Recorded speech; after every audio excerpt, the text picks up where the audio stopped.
Venir dans des coopératives, enfin, justement là vous dites, vous vous mettez, puis comme ça vous avez déjà 8 appartements, enfin, c'est quoi le plan pour avoir un appartement dans ces coopératives de logement? Alors, vous parlez des coopératives existantes, on est bien d'accord? Oui. Oui. Alors, écoutez, comme je l'ai dit tout à l'heure, moi j'ai de la chance d'avoir des coopératives qui ont des loyers très attractifs, donc effectivement il y a des listes d'attente.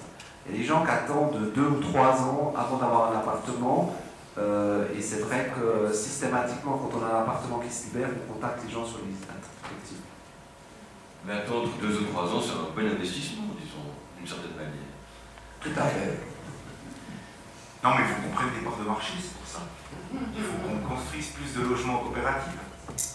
Oui, volontiers. Mais c'est vrai qu'il faut relever aussi que souvent ces logements sont rares, parce qu'on dit qu'en Suisse, il me semble, vous me corrigez si jamais les autres spécialistes, qu'on est à 10 ou 15% de changement de locataires dans le parc.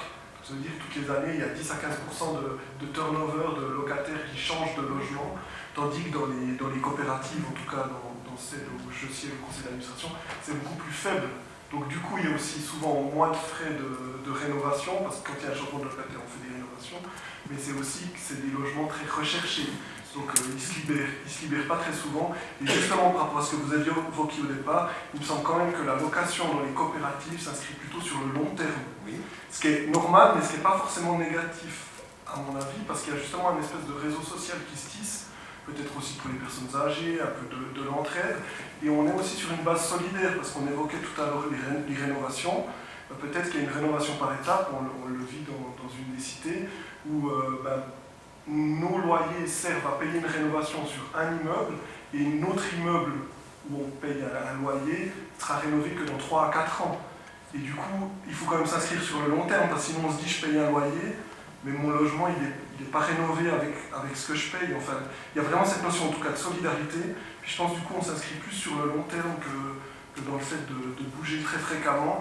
Et c'est pas toujours adapté à nos modes de vie actuels, on change plus souvent de travail, on est assez mobile, etc. Absolument. Oui, Nicole Desquels.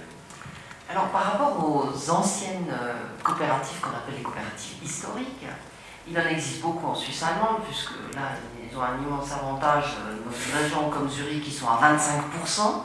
Bon, c'est facile, soit vous êtes normalement constitué, vous habitez en coopérative, ou soit vous êtes très riche. Hein. Il n'y a pas 43 solutions à Zurich. Hein. Non, l'idée des coopératives historiques, c'est qu'elles finissent par avoir des loyers vraiment très très bas et d'avoir suffisamment d'argent pour bien rénover. Mais ça veut dire qu'au bout d'un certain temps, elles ont même suffisamment d'argent pour investir dans une nouvelle coopérative. Et ce qu'on essaye de faire avec les associations fêtières qui sont mandatées par la Confédération pour distribuer l'argent de la Confédération, c'est d'essayer de convaincre les coopératives historiques soit de se lancer elles-mêmes dans de nouvelles coopératives, ou comme on l'a vu dans le domaine du Corbusier à la Chaux-de-Fonds, un exemple magnifique, qui est qu'une coopérative historique a investi, a pris une part sociale dans le Corbusier pour aider le Corbusier à se monter. Et ça, c'est juste fabuleux. Et c'est comme ça aussi qu'on peut continuer. Mais le problème, c'est que les gens qui l'ont monté il y a une 50aine d'années, ils vieillissent avec la coopérative et puis ils n'ont pas forcément la force de se relancer. Monsieur Jacquet, vous ne voulez pas vous occuper de toutes les autres pour les aider à construire d'autres? Non mais je dis, c'est vraiment pas évident de trouver les forces vives pour le faire. Alors ça c'est le travail des fêtiers ou des cantons, d'essayer de convaincre les gens de se lancer dans du neuf. Je crois que M. Jacquet a été contre. Je volontiers prendre la parole. Je n'aimerais pas non plus monopoliser, mais les finances, c'est le nerf de la guerre. Il n'y a pas de... C'est le problème. Et j'entends nous, petites, je dis bien parce que j'ai dit des grandes coopératives. Corral, c'est une petite coopérative avec un bâtiment de 30 appartements à Neuchâtel, un autre bâtiment à Serigné, de 20 appartements. Notre idée, c'est un petit peu de couvrir l'ensemble du territoire neuchâtelois. On s'est approché de M. Mermet, la commune de Val-de-Travers, où il y a un projet à Couvet, mais on constate que, bon, effectivement, là, l'idée c'était un droit de superficie, mais on constate une chose, si on regarde le tableau des loyers que vous avez montré tout à l'heure et qu'on étudie ça dans le détail, on se rend compte d'une chose, c'est que construire à Cernier ou bien construire à Couvet, ça va coûter le même prix, mais malheureusement, les loyers sont quand même différents. Et on doit quand même, en tant que coopérative, parce que l'idée c'est quand même aussi de faire un peu de bénéfices pour pouvoir effectivement poursuivre et refaire de nouvelles réalisations, on se rend compte que c'est vraiment très problématique par rapport à ces loyers. Et puis le standing énergie, sur le coût d'un bâtiment, sauf erreur, c'est environ 7% de plus que sur un bâtiment traditionnel. Donc ça représente aussi vite quelques centaines de mille à ce niveau. Mais je voulais encore juste revenir sur un point que M. Paquier a soulevé tout à l'heure en disant oui, on a dans le cadre de la CORAD effectivement des coopérateurs qui sont des maîtres d'État, parce qu'effectivement au départ on a essayé de trouver un certain nombre de coopérateurs, on en a trouvé, on avait 50 000 francs propres, on va pas très loin pour construire 30 appartements. Et puis, alors effectivement, tous les maîtres d'État ont fait un effort, mais ils n'ont pas gonflé les prix.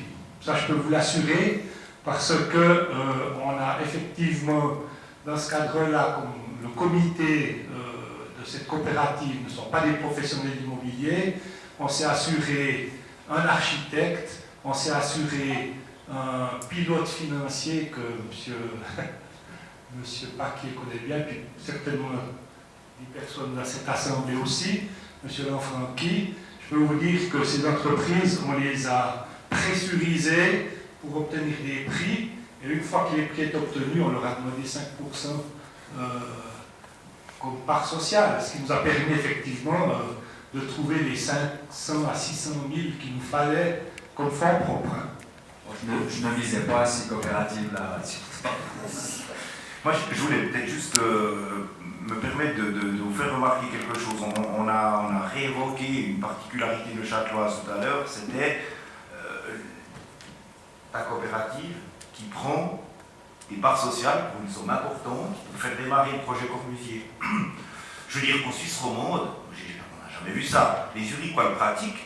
Et une fois de plus, on a dans le canton de Neuchâtel une particularité. Alors qu'on se le dise, on a une base légale qui permet d'acquérir des parts sociales, on a des collectivités publiques qui font des droits de superficie gratuits 15 ans, on a un esprit de solidarité dans les grandes coopératives qui investissent dans les petites, mais dans le bleu et le Châtelois, on est bon.